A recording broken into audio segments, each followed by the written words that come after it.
C'est à notre tour. Je voudrais commencer par une information importante et m'inscrire en faux de ce que Arnaud Malas a dit et dans l'ensemble des intervenants. La Banque de France est d'abord et avant tout son personnel. Soyons bien clairs. S'il n'y a pas de personnel, il ne peut pas y avoir de réseau, il ne peut pas y avoir d'activité, il ne peut pas y avoir d'escompte des effets de commerce, il ne peut rien avoir. De la même façon, le personnel est au service de la nation et des acteurs économiques. Et donc, dans ce cadre-là, les organisateurs de cette manifestation nous ont confié, à Anne-Sophie Martenot et à moi, la présentation de la thématique qui est donc consacrée au personnel de la Banque de France en longue durée, c'est-à-dire du 19e, à minima le milieu du 19e jusqu'à aujourd'hui. Pour commencer, je voudrais paraphraser une tirade célèbre. Travailler à ou pour la Banque de France, est-ce une bonne ou une mauvaise situation? Certains diront peut-être que c'est d'abord des rencontres, des gens qui vous tendent la main ou des hasards, des rencontres qui forgent une destinée. Mais quand on a le goût de la chose publique, quand on a le goût de la chose bien faite, du beau geste, parfois on trouve l'interlocuteur adéquat en face, on trouve l'institution qui vous aide à avancer. Dès lors, comment est-ce que cette institution, comment cet établissement qui s'est affirmé comme un acteur économique et financier majeur de la France contemporaine, qui est progressivement présent sur l'ensemble du territoire, parvient-il à mettre en place une politique pertinente de recrutement, de gestion et de mobilisation efficace de son personnel? Quels sont les choix opérés par ses dirigeants pour que des centaines et bientôt des milliers d'agents aux origines sociales et géographiques différentes, aux attributions, aux statuts multiples, à la carrière évolutive, puissent remplir efficacement leur mission de contrôle de la monnaie fiduciaire, mais également de la gestion du crédit. Pour cela, nous avons décidé de vous proposer 3 thématiques communes, dans une perspective comparatiste, soit respectivement la place de la fonction RH au sein de l'établissement, puis les modalités de recrutement et les différents statuts des agents qui y travaillent, ainsi que les spécificités de leur carrière, en particulier tout ce qui relève de la mobilité géographique et fonctionnelle. Et puis, à cela, on a rajouté une thématique spécifique à chacun d'entre nous, dès lors que nous considérions qu'elle était plus spécifiquement représentative de chacune de nos périodes. Vous l'avez compris, Anne-Sophie parlera de la féminisation du personnel, quant à moi, je parlerai de la dimension dynastique. Je commence d'abord par la question de la fonction RH ou du bureau du personnel. Ce qu'on observe, c'est qu'à l'évidence, dès lors qu'on est là dans un établissement qui est ancien, important, parisien, mais pas seulement, en tout cas progressivement présent sur l'ensemble du territoire, il va falloir s'occuper de gérer cette dimension. Si on regarde bien, la fonction personnelle, la fonction RH en tant que telle, n'apparaît que relativement tardivement, en 1884, avec la création d'un bureau du personnel. Pour autant, il est évident qu'avant 1884, il y a une instance, il y a un certain nombre de personnes qui sont évidemment en charge de la gestion de l'ensemble du personnel. Et à ce titre, la date de 1884 est relativement tardive. J'entends par là que les études dont nous disposons sur d'autres établissements à peu près comparables font état de gestion du personnel dès les années 30, des années 50. Je pense à Saint-Gobain, par exemple, ou à Schneider, qui ont des services du personnel à peu près un peu plus tôt. De la même façon, la direction du personnel du ministère des Finances, la direction générale du ministère des Finances dédiée au personnel, date de 1840. Donc on a un léger décalage vers l'aval, peut-être un retard entre guillemets, même si donc on a un bureau du personnel en 1884 qui compte 7 agents à ce moment-là. 7 agents, c'est relativement peu, c'est un directeur et des commis. À titre de comparaison, c'est 7 agents sur les 103 des services centraux, 7 agents sur les 996 de l'administration parisienne, 7 agents sur les 2135 de Paris et de province. C'est donc quelque chose de particulièrement peu, c'est 0,3% des agents du centre qui gèrent tous les autres et qui organisent leur carrière. Celui qui est à la tête de ce bureau, c'est donc Armand Alfred Delmotte. Il est né en 1833. Il est donc le premier titulaire du poste que vous occupez aujourd'hui, Anne-Sophie. Il est rentré à la banque en 1868 après avoir une courte carrière d'employé de commerce, et puis donc il rentre à la banque en 1868. Il est d'abord commis à Bordeaux, commis de 4e classe, et puis il obtient son transfert au secrétariat général En 1871, il gravit les échelons jusqu'au rang de commis principal puis chef de bureau en 1878, et donc c'est à ce titre-là qu'il devient le premier agent de ce bureau. Il reste en poste relativement peu de temps, jusqu'en 1888, et jusqu'en 1940, il a environ 7 à 8 successeurs. En 1924, le bureau du personnel est transformé en direction du personnel. Il est promu en quelque sorte, et sans doute est-il étoffé. Et puis, et je laisse la parole maintenant à Anne-Sophie, il devient la direction générale des ressources humaines. Merci beaucoup Mathieu. Bonjour à toutes, bonjour à tous. Alors effectivement, la fonction RH s'est un peu étoffée depuis l'époque où on en parle, puisque aujourd'hui, donc depuis 1999, nous sommes une direction générale des ressources humaines avec 300 personnes, 4 directions, direction du recrutement, des compétences, direction de la formation, direction des relations sociales et la direction de l'administration du personnel. C'est peut-être encore le seul mot qui est un petit peu ressemble un peu à ce qu'on avait à l'époque, et également avec des relais dans l'ensemble des régions. Et on est passé effectivement d'une gestion peut-être administrative, vous disiez 7 pour 2500 personnes, pour aujourd'hui nous sommes 9000, près de 300. Donc voilà, j'ose espérer que le service rendu à nos collègues s'est aussi amélioré.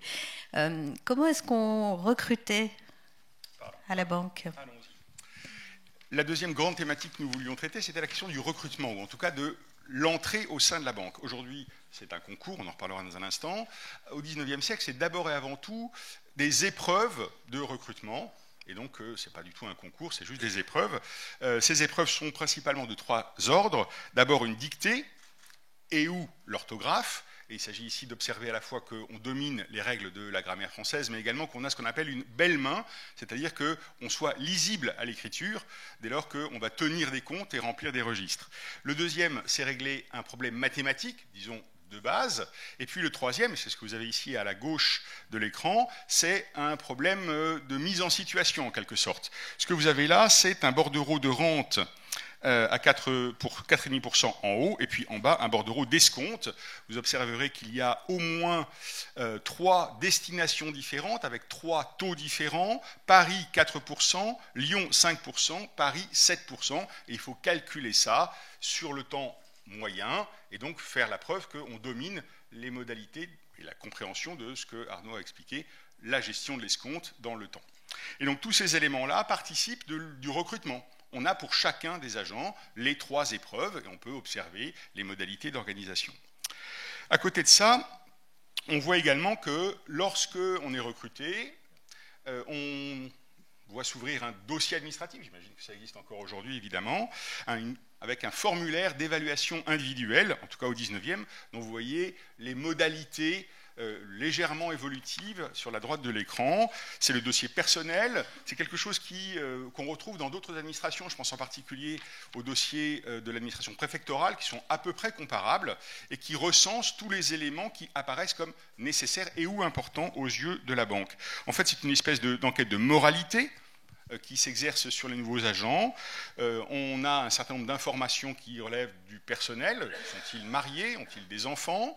Ont-ils une fortune? J'imagine que c'est important dans la mesure où quelqu'un qui a sa propre fortune serait sans doute plus indépendant et moins sensible à des formes de corruption éventuelle.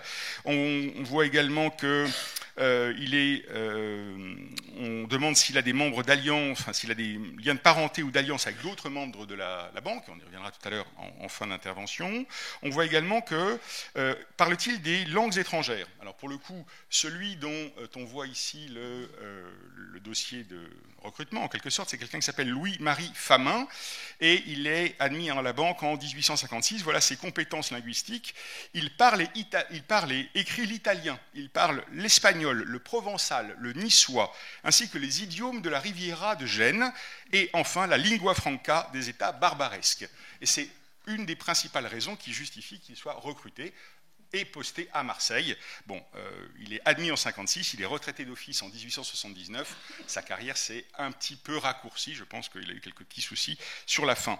Mais au-delà de ça, vous voyez qu'on est dans le contrôle social en quelque sorte, dans l'insertion sociale aussi. Comment se comporte-t-il à l'égard de ses subalternes, de ses égaux, de ses supérieurs, et puis du public, dans la mesure où, évidemment, on est dans le cadre du public. Quelles sont ses compétences, quelles sont ce qu'on appellerait aujourd'hui ses soft skills, et puis quel est l'état de sa santé, dans la mesure où, évidemment, c'est un point important.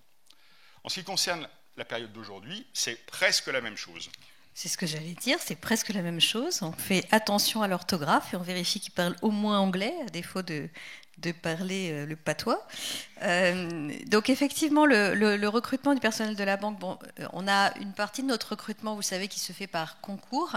Et puis depuis 2010, on a élargi à du recrutement aussi par contrat.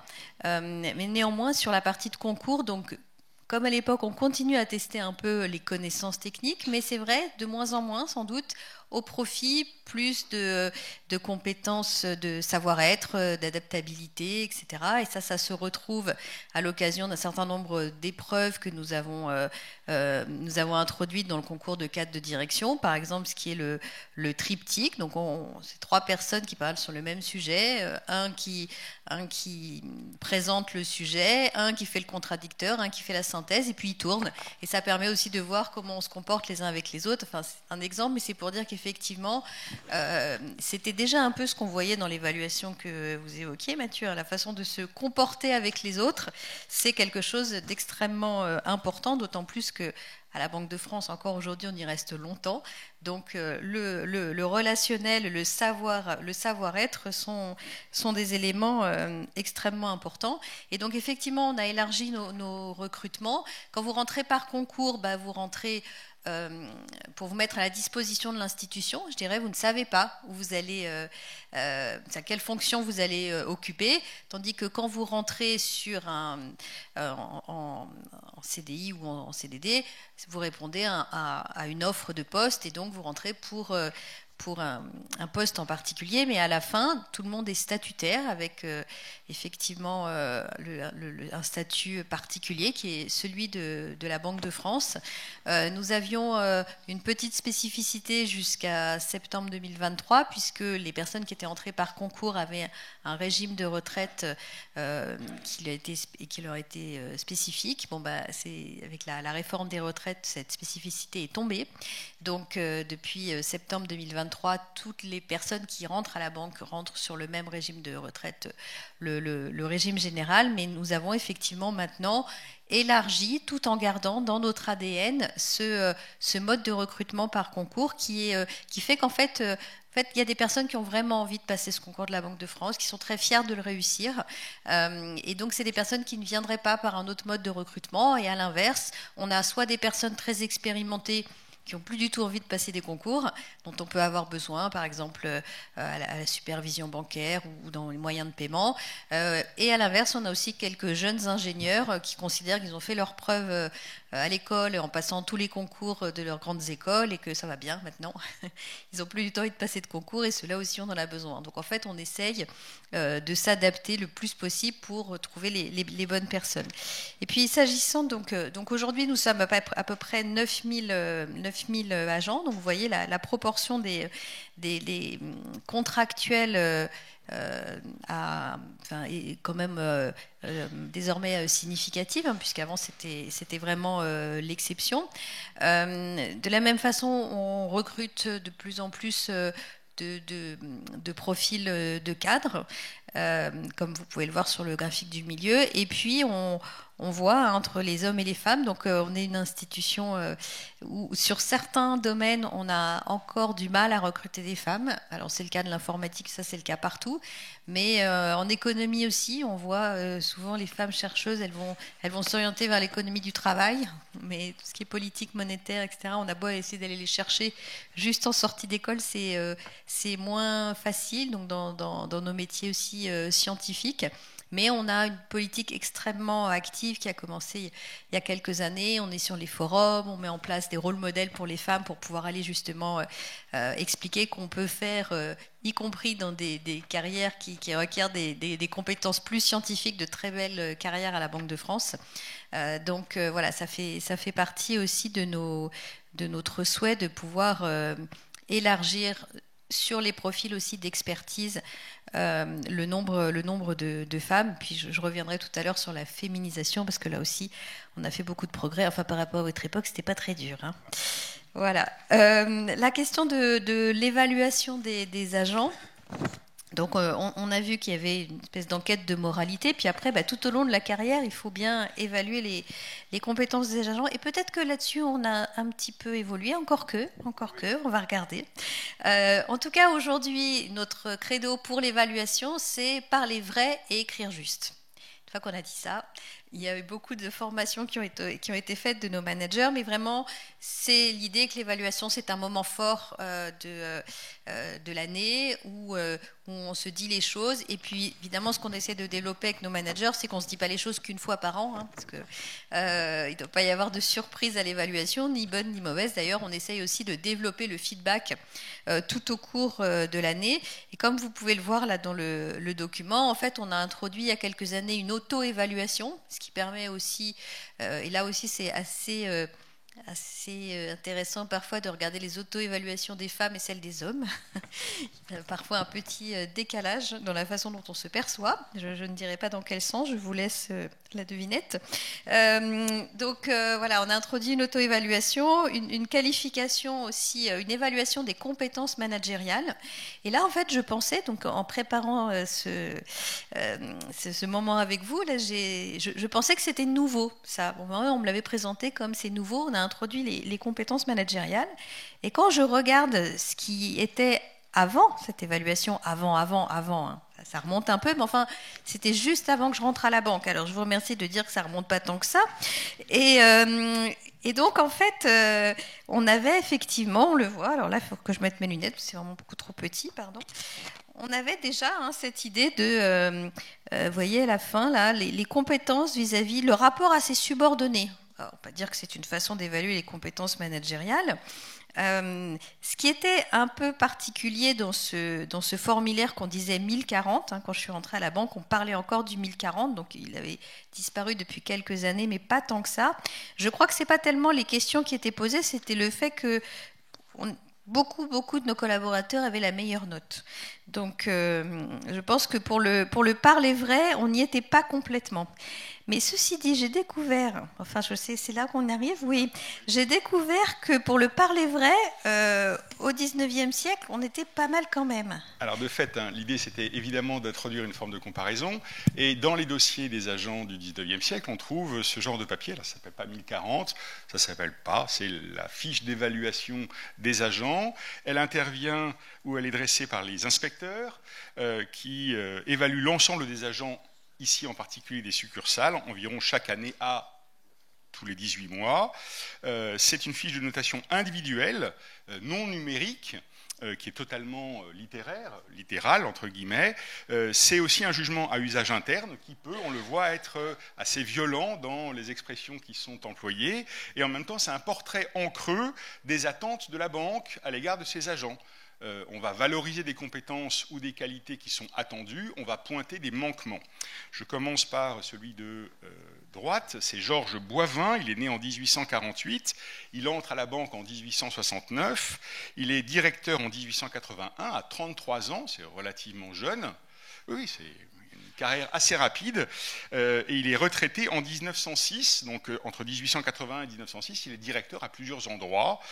Il bénéficie de la recommandation de deux personnages connus, qui sont le baron Autingre, régent de la Banque de France, et puis un personnage connu, mais peut-être un peu moins flatteur, c'est le sous-secrétaire d'État Wilson aux Finances.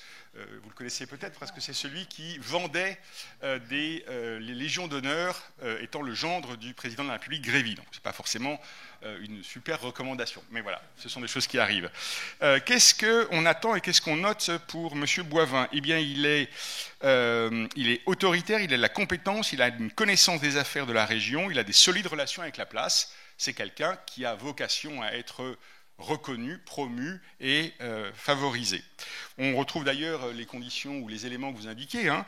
Quelqu'un qui connaît le milieu local et quelqu'un qui est bien placé et qui peut-être trouvera sa place ailleurs.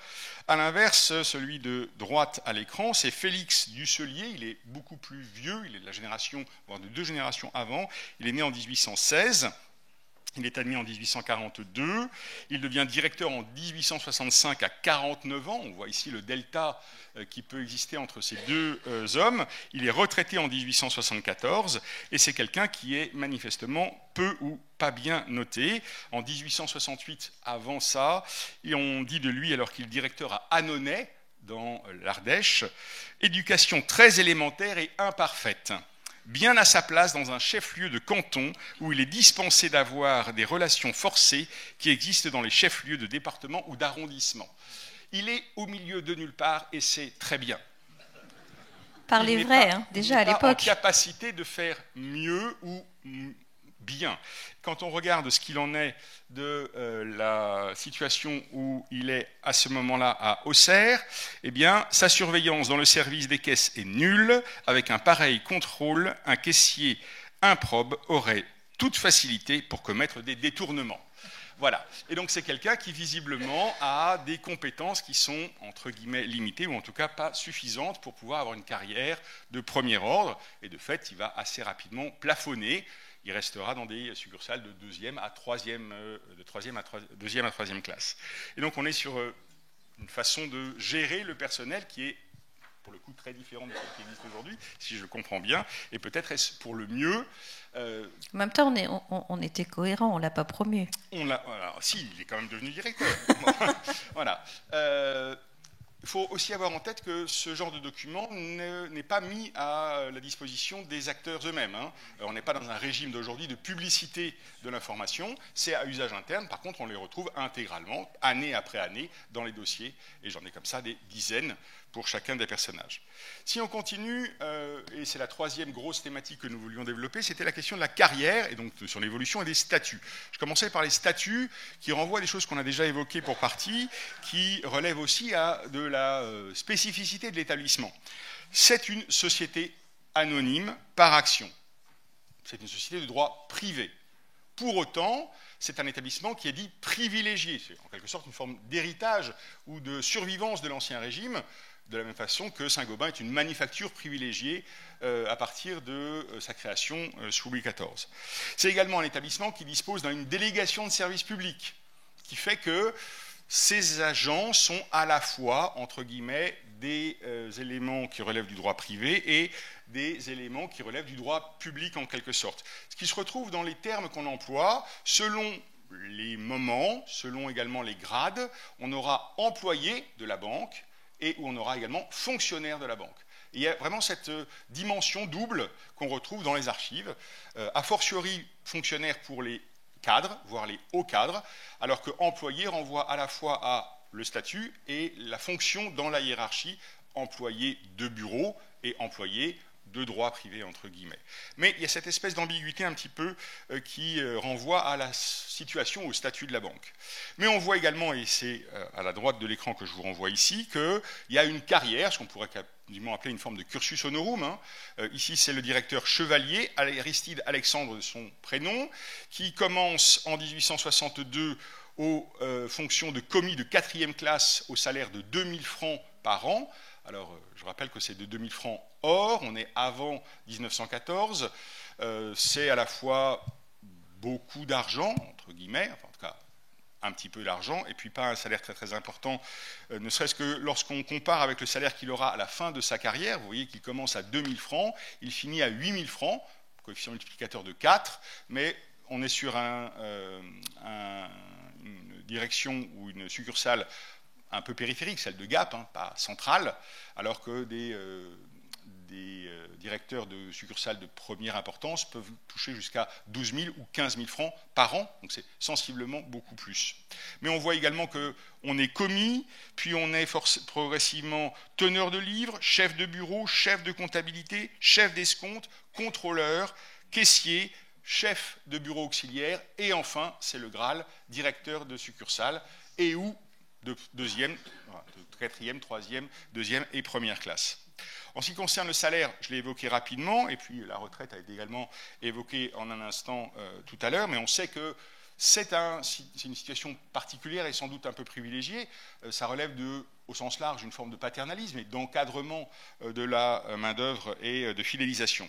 Mais quand on regarde un petit peu les salaires, un commis touche entre 2 000 et 3 000 francs par an, c'est-à-dire environ 150 à 250 francs par mois. Alors, est-ce que c'est beaucoup ? Je vous donne un exemple qui est très imparfait. Il existe un convertisseur de l'INSEE qui permet de faire la comparaison entre les sommes d'avant et les sommes d'aujourd'hui. Alors, 166 €, c'est-à-dire 2000 francs, ça fait 758 €. Ce qui veut dire rien du tout. Et quelqu'un qui serait payé, entre guillemets, bien 758 € par mois, c'est pas beaucoup. Mais à titre de comparaison, un kilo de pain blanc coûte 30 centimes. Un poulet coûte entre 2,6 et 6 francs. 250 grammes de beurre coûte 75 centimes. Et donc voilà, on est sur des valeurs qui sont totalement différentes. Un employé gagne entre 3 600 et 5 000 francs par an, c'est-à-dire entre 300 et 416 francs par mois. Un directeur touche entre 5 000 et 12 à 15 000 francs par an.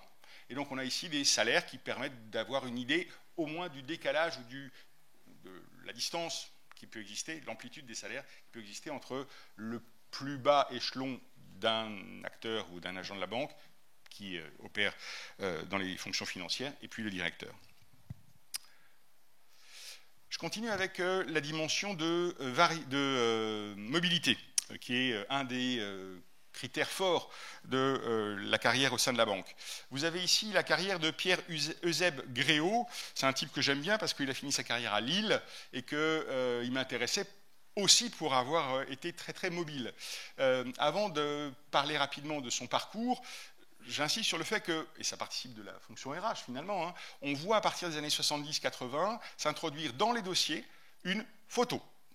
Avant, il n'y en a pas, d'abord parce qu'elle existe, mais elle est trop chère et peu répandue, et puis progressivement, ça devient une norme. On a à chaque fois la photo. Alors pour moi, c'est quand même plutôt intéressant de voir à quoi ressemblent mes hommes, et puis vous en aviez présenté, Mathieu, tout à l'heure à propos des acteurs des imprimeries. On voit bien que ça participe de cette organisation. Alors, notre ami Pierre Eusèbe, il est né en 1853, il est admis à la banque en 1876, il est retraité en 1926, il fait 50 ans au sein de la banque, et il fait toutes les fonctions. Vous voyez qu'au cours de sa carrière, qui commence à Valenciennes comme commis en 1876, il va, au cours des 32 ans de sa carrière, jusqu'en 1908, c'est son dernier poste à Lille en 1908, 15 déménagements. 15 déménagements en 32 ans. Donc il ne fait que ça. Hein. À peine il est arrivé quelque part, il ne défait pas ses cartons, il attend qu'on le replace quelque part. Il est commis 4 ans, il est commis 5 ans, il déménage 4 ans. Il est teneur de livre 2 ans, il a 2 postes. Il est contrôleur 4 ans, il a 3 postes. Et heureusement, il est directeur et il a seulement 6 postes en 16 ans. Vous voyez qu'il arrive à Lille en 1908, il en sort en 1926, donc c'est son dernier poste. Et voilà, c'est là que c'est son bâton de maréchal, c'est là qu'il termine dans ses fonctions. Il est mis à la retraite en grande partie parce qu'il devient de moins en moins efficace.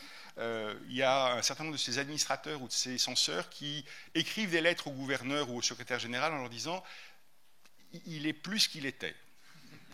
Il a une stratégie qui vise à dire toujours qu'il savait. Et donc quand on vient le voir et qu'on lui dit « il paraît qu'il y a un truc comme ça », il dit « je savais, je sais déjà, je sais déjà ». Au bout d'un moment, les gens commencent à lui raconter des bobards, parce que c'est trop gros. Et il dit « je savais déjà ». Voilà. Et au bout d'un moment, on lui dit bah, « écoutez, peut-être qu'il serait temps de passer la main. Visiblement, vous êtes un peu fatigué et il va falloir faire autre chose ». Qu'en est-il au XXe ? Il y a beaucoup de choses, qu'il s'agisse du statut ou de la mobilité ou des carrières ou de la promotion interne, mais bon, on essaie de faire tourner les gens un peu moins que tous les 2 ans. mais néanmoins on retrouve beaucoup de choses. Effectivement, encore aujourd'hui, hein, ça va sûrement changer avec les nouvelles générations, mais encore aujourd'hui, on fait carrière beaucoup à la Banque de France, et ce qui est possible parce qu'effectivement, on l'a vu avec les années, nos missions se sont très largement diversifiées. On a coutume de dire à travers notre marque employeur que nous avons 1001 métiers. Alors peut-être pas 1001, mais beaucoup, comme l'a présenté Claude Piot tout à l'heure. Et puis, donc on voit déjà, hein, la France était un vrai terrain de jeu, comme c'est indiqué là, mais effectivement, on a des postes sur Paris. Sur Paris, c'est soit le siège, soit l'autorité de contrôle prudentiel et de résolution. On a évidemment tous nos postes en province, comme ça a été présenté avec le réseau. On a aussi, du côté de la fabrication des billets, des opportunités pour nos collègues. Et puis, on a aussi des possibilités à l'Europe et à l'international. Donc, ce qui explique aussi que et compte tenu des compétences que l'on recrute, et je vois qu'à l'époque, on demandait déjà beaucoup d'adaptabilité. Ça n'a pas changé. Et donc de cette capacité à faire des métiers différents, eh bien, les opportunités font que aussi nos collègues ont envie de faire de la mobilité. Je peux prendre la zapette ? Merci. Et on le voit bien en termes de mobilité, c'est vraiment un très gros enjeu pour nous. En 2024, il y a eu 942 mobilités. Donc sur un effectif de 9000 personnes, vous voyez que ça fait vraiment partie de notre travail au quotidien, nous, en RH, à la fois donc de la mobilité géographique. Je disais qu'on avait plusieurs endroits où on pouvait exercer ses fonctions. La mobilité fonctionnelle pour développer ses compétences professionnelles, personnelles ou managériales, et puis parfois, effectivement, dans les deux cas. Et nous avons aussi, je ne l'ai pas mentionné là, mais on le voit avec M. Gréau, il a commencé commis et il a terminé directeur, et on a toujours très fortement, hein, sur 5 ans, on a 550 personnes qui vont avoir bénéficié d'un changement de catégorie, donc c'est notre type de promotion.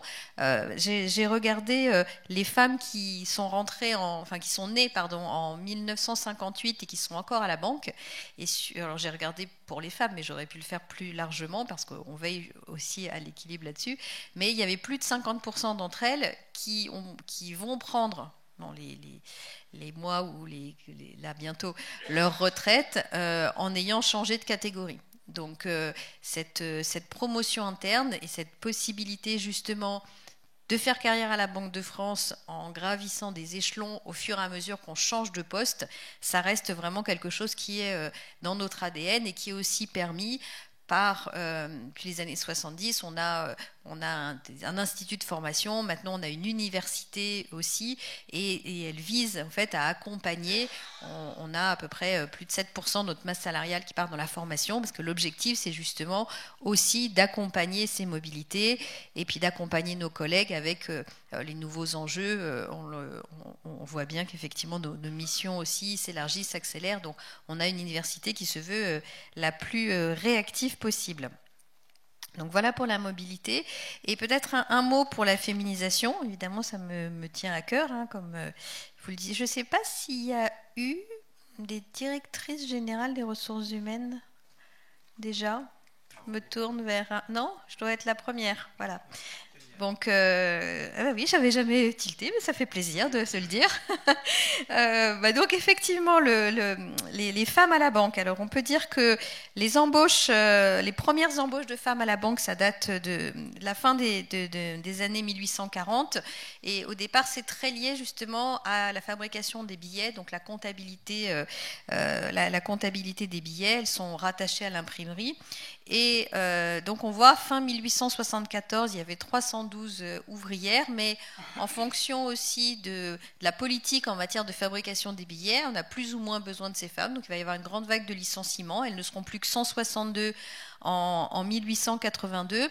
Mais petit à petit, donc effectivement, et en particulier après la Première Guerre mondiale, donc les femmes vont entrer en un peu plus grand nombre à la banque. Alors ça reste au début quand même assez raisonnable. D'ailleurs, c'est pour ça qu'on a dit que la féminisation, Mathieu la prenait pas, parce qu'il m'a dit que ça va être assez rapide, si c'est moi qui en parle. Donc, effectivement, elle commence un peu à s'organiser en 1874 avec une création de l'association mutuelle des ouvrières de la Banque de France.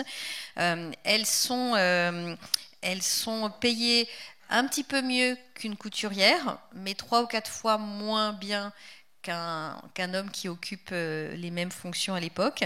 Mais voilà, la banque commence à la fois aussi, on va dire, entre du paternalisme et puis la reconnaissance de la qualité du travail de ces femmes, qui en fait au début donc envoyaient simplement une lettre de candidature au gouverneur, si possible avec une lettre de recommandation. Et puis donc on a ouvert les premiers concours en 1919, qu'on appelait les dames employées secrétaires, puis les dames employées comptables. Quand je suis entrée à la banque, on parlait encore des secrétaires comptables, donc c'est quand même un vocabulaire qui a perduré un certain temps.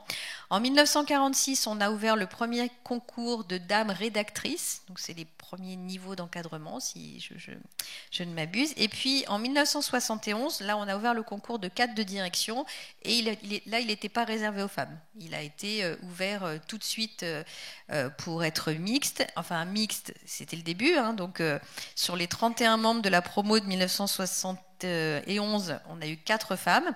Puis ça a progressé doucement, mais par exemple, sur la promotion de 1973, on a eu donc une femme sur cadre de direction qui était Danielle Nouy, qui a fini effectivement secrétaire générale de la CPR, puis du SSB. Donc voilà, il y avait déjà une vraie qualité de recrutement à l'époque qui ne s'est pas démentie.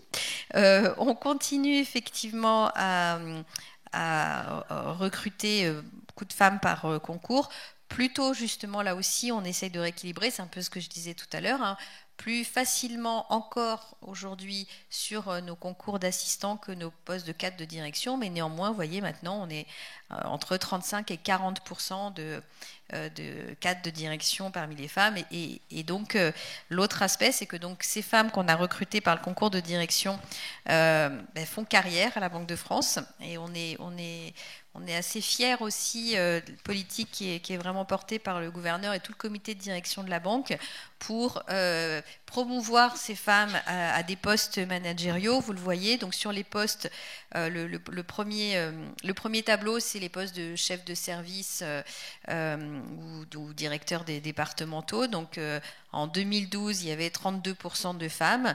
En 2024, c'était à plus de 40%. Donc on essaye vraiment de promouvoir sans faire de discrimination positive. C'est ça qui est vraiment important. On a une politique très active pour aller chercher aussi les femmes, les inciter à candidater. Donc c'est comme ça qu'on procède. Et puis au sein du comité de direction générale, donc nous sommes à parité. Alors il y a marqué 46%, c'est comme nous sommes 13. Donc c'est compliqué de faire la parité. Mais effectivement, il y a autant de femmes directrices générales que d'hommes directeurs généraux depuis quelques mois. Et ça aussi, c'est quelque chose qui est remarquable à la banque. Et surtout, quand on voit d'où on part, on a fait beaucoup de chemin. Merci beaucoup. Quant à moi, je voulais terminer sur la dimension dynastique. Non pas que je ne veuille pas parler des femmes, mais vous l'avez compris, elles occupent des postes qui sont tellement subalternes au cours du 19e siècle qu'il était difficile, à part les compter, de les valoriser véritablement. J'ai préféré insister sur la dimension dynastique et je rebondis sur ce que Mathieu Bidot disait ce matin. La dynastie Plon est engagée par la banque pour son savoir-faire dans le cadre de la fabrication des billets. On en retrouve ainsi plein, et on l'a vu tout à l'heure dans les dossiers personnels. Il est toujours fait mention, en tout cas, il y a une attention particulière qui est consacrée à la question de la présence d'autres membres de la famille. Je vous en propose 3 de ces familles. La première, c'est les Delcourt. Il y a 2 générations de Delcourt, mais 3 Delcourt. Il y a d'abord Théophile, qui est négociant à Valenciennes, qui est le père de 9 enfants, et qui est le premier directeur de Valenciennes en 1846. Je reviens très rapidement sur la création de la Banque de Valenciennes, parce que ça répond en partie à la question qu'a soulevée Pierre de Coustin tout à l'heure. Il a dit qu'il y avait une banque dite départementale à Lille, d'où l'incapacité ou l'impossibilité pour la banque de s'installer à Lille, parce qu'elle était ici en concurrence directe. Il fallait donc s'installer dans un département fortement industrialisé, le nord, à un endroit où ça sera utile et pertinent. Ça sera Valenciennes à cause du charbon et à cause de la métallurgie. Il y a d'autres éléments qui rentrent en ligne de compte, c'est que on a parmi les régents des gens qui sont les actionnaires principaux de la compagnie des mines d'Anzin, mais également des dirigeants de la compagnie des mines de la compagnie des chemins de fer du Nord, qui passent à Valenciennes. Et donc il y a ici une conjonction d'intérêts qui fait que. Et donc on choisit pour premier directeur de cette nouvelle succursale un négociant local qui va rester 20 ans à la tête de l'entreprise et qui va y placer 2 de ses enfants. Son fils aîné Henri-Joseph, qui devient directeur à Épinal en 1874, et puis son second fils Pierre-Louis, qui devient lui directeur à Tulle en 1887 et qui finit sa carrière à Dunkerque en 1905. Et on voit donc que de 1846 à 1905, il y a au moins un Delcourt à la direction d'une succursale française de la Banque de France sur 3 ou 2 générations. En ce qui concerne le Pierre-Louis, dans la fiche de notation, il est indiqué « C'est le fils de l'ancien et honorable directeur de Valenciennes, le frère du contrôleur de Lille. Il appartient par ses 2 attaches à une famille dont les services de la banque datent de 26 ans et il en conserve les bonnes traditions. » Voilà.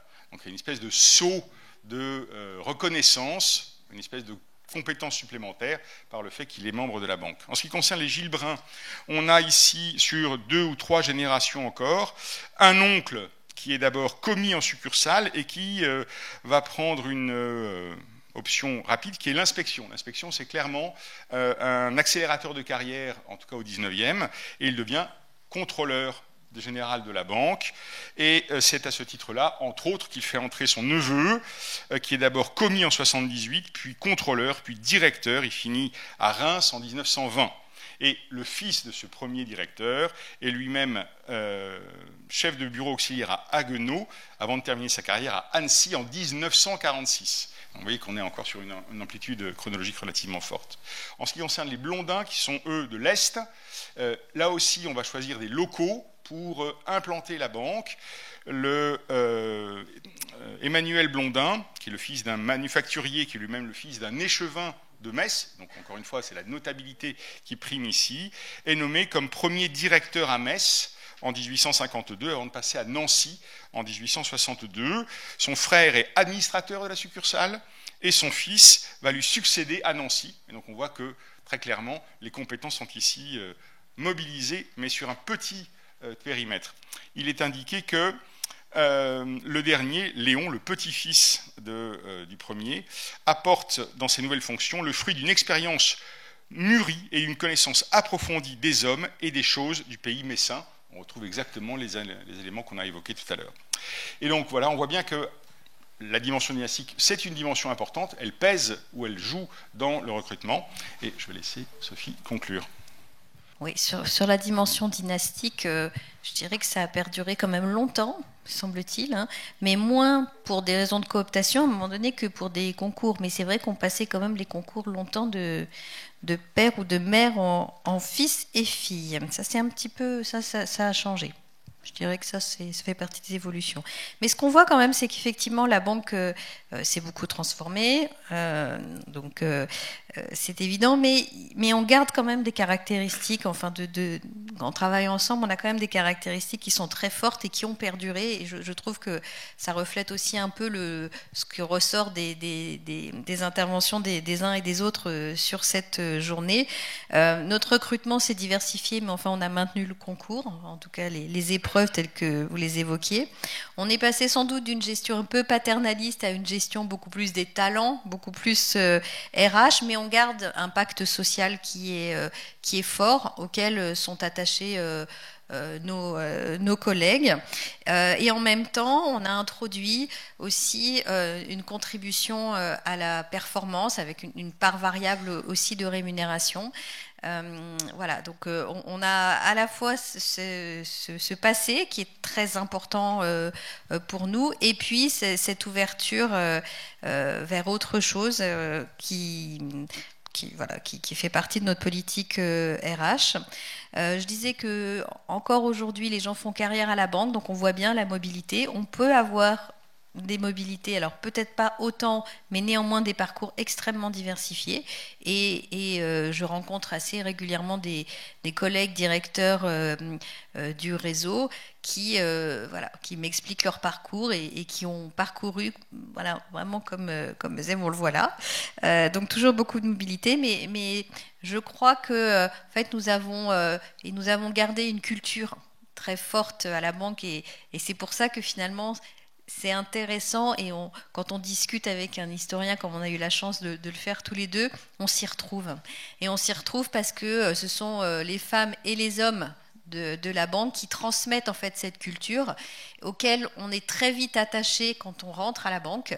Il y a vraiment, au-delà de cet engagement du service public, il y a un vrai engagement pour l'institution Banque de France et donc c'est vraiment les collègues qui font vivre cette institution, qui font vivre cette culture et qui la transmettent de génération en génération avec les collègues. On a aussi une vraie culture de la formation de celui qui arrive, mais on ne le forme pas que sur nos activités, on le forme aussi sur ce qu'on est, sur comment on interagit entre nous, etc., qui fait qu'on a une culture qui se retrouve un peu partout à la banque. Et donc voilà, ça c'est quelque chose qui manifestement dure depuis longtemps. Merci.